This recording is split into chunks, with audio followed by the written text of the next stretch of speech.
Salam sejahtera Malaysia, selamat pagi tuan-tuan dan puan-puan. Selamat menyambut Hari Raya yang kedua bagi seluruh umat Islam yang menyambut Hari Raya pada hari kemarin dan hari ini. Okey, semua trending sekarang di media sosial, huru hara raya.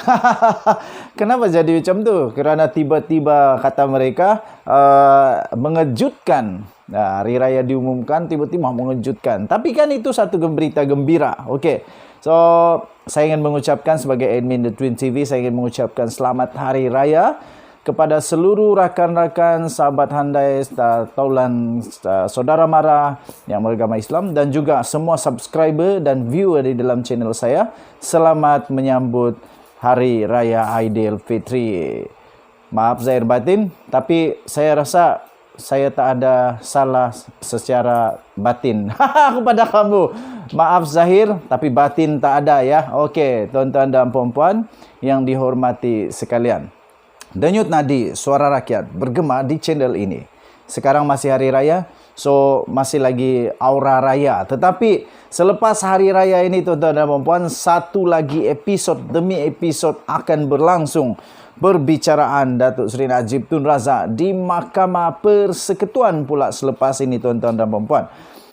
Tentang SRC International pastinya akan berjalan di Mahkamah Persekutuan. Tetapi mahkamah-mahkamah yang lain masih lagi di peringkat awal untuk 1MDB, LHDN, Tenor dan sebagainya. Masih banyak lagi. Tetapi bagi SRC International pula tuan-tuan dan puan-puan, secara rasminya Datuk Seri Najib Tun Razak telah memfailkan sebanyak 94 alasan mengapa beliau mesti dibebaskan. Tetapi harus diingat ketika di Mahkamah Tinggi, Mahkamah Rayuan, maafkan saya, ketika di Mahkamah Rayuan tuan-tuan dan puan-puan, Datuk Seri Najib Tun Razak telah mengemukakan sebanyak 307 alasan. 307 alasan mengapa beliau sepatutnya dilepaskan. Tetapi akhirnya beliau kalah juga. Adakah 94 alasan ini dapat mengalahkan 307 alasan yang telah diberikan dulu? Sila berikan komen kamu. Apa pendapat kamu? Adakah beliau boleh menang dan tidak? Okey, ada satu artikel yang memang agak menarik, yang memang saya suka, dan di setiap minggu saya akan baca artikel ini di sahbudin.com.net. Okey, sahbudin.com.net ini satu artikel laman web yang memang selalu mengeluarkan artikel yang memang menarik tuan-tuan dan puan-puan.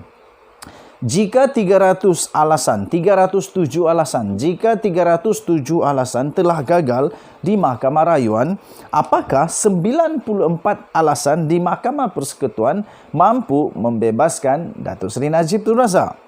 Bekas Perdana Menteri Datuk Seri Najib Tun Razak telah mengemukakan 94 alasan di dalam petisyen beliau di rayuannya di Mahkamah Persekutuan berhubung mengapa beliau harus dibebaskan daripada tuduhan menyeleweng wang dana SRC International sebanyak berjumlah 42 juta ringgit Malaysia tuan-tuan dan puan-puan.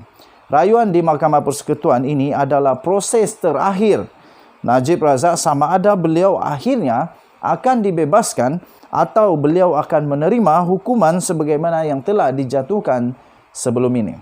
Tuan-tuan dan puan-puan yang dihormati sekalian, hukuman yang telah dijatuhkan oleh Mahkamah Tinggi dan dikekalkan oleh Mahkamah Rayuan kepada Datuk Seri Najib Tun Razak adalah penjara selama 12 tahun dan juga denda 210 juta ringgit Malaysia.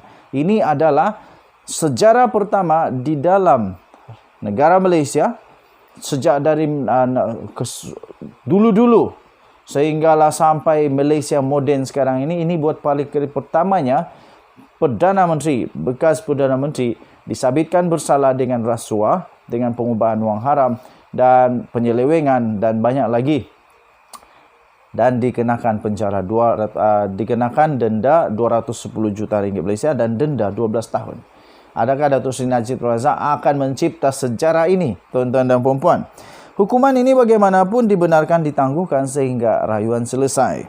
Antara alasan yang telah dibangkitkan dalam petisyen itu ialah Mahkamah Rayuan telah tersilap telah tersilap dalam fakta dan atau undang-undang dalam mengesahkan dapatan Mahkamah Tinggi bahawa pihak pendakwaan telah membuktikan kes prima facie terhadap perayu iaitu Najib Razak atas kesemua 7 pertuduhan dan memanggilnya untuk membela diri. Tuan-tuan dan puan-puan, alasan lain yang telah disebut ialah bahawa kedua-dua Mahkamah Tinggi dan juga Mahkamah Rayuan telah menggunakan logik dan rasional menggunakan logik dan rasional sendiri yang bercanggah dengan bukti yang dikemukakan berhubung dakwaan 7 pertuduhan salah guna kuasa, pecah amanah jenayah CBT dan pengubahan wang haram, tuan-tuan dan puan-puan.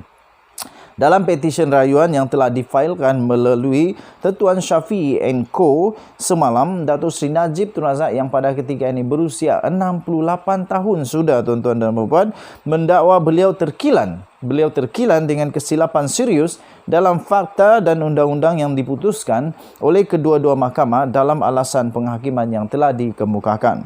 Sebelum ini, dalam proses rayuan di Mahkamah Rayuan, pasukan peguam Datuk Seri Najib Tun Razak telah mengemukakan sebanyak 307 alasan mengapa bekas Perdana Menteri itu harus dibebaskan daripada hukuman yang dijatuhkan oleh Mahkamah Tinggi. Peguam Harvinderjit Singh yang mewakili Datuk Seri Najib Tun Razak mengesahkan petisyen rayuan tersebut telah merangkumi 307 alasan itu telah difailkan pada 19 Oktober tahun lalu. Ini bagi rayuan Mahkamah Najib Razak di Mahkamah Rayuan. Tetapi untuk di Mahkamah Persekutuan, Datuk Seri Najib Tun Razak bersama pasukannya berjaya mengemukakan 94 alasan, tuan-tuan dan puan-puan. Antara alasan petisyen rayuan tersebut, Najib mendakwa beliau gagal mendapatkan perbicaraan yang adil dan seksama kerana kekhilafan Hakim Mahkamah Tinggi iaitu Muhammad Nazlan Muhammad Ghazali dan tindakan pihak pendakwaan yang menafikan haknya di bawah Perlembagaan Persekutuan. Ini adalah petisyen beliau di Mahkamah Rayuan. Bagaimanapun, Mahkamah Rayuan membuat keputusan untuk mengekalkan hukuman hukuman daripada keputusan Mahkamah Tinggi terhadap Datuk Seri Najib Tun Razak dan tetap mengekalkan 12 tahun penjara dan 210 juta denda.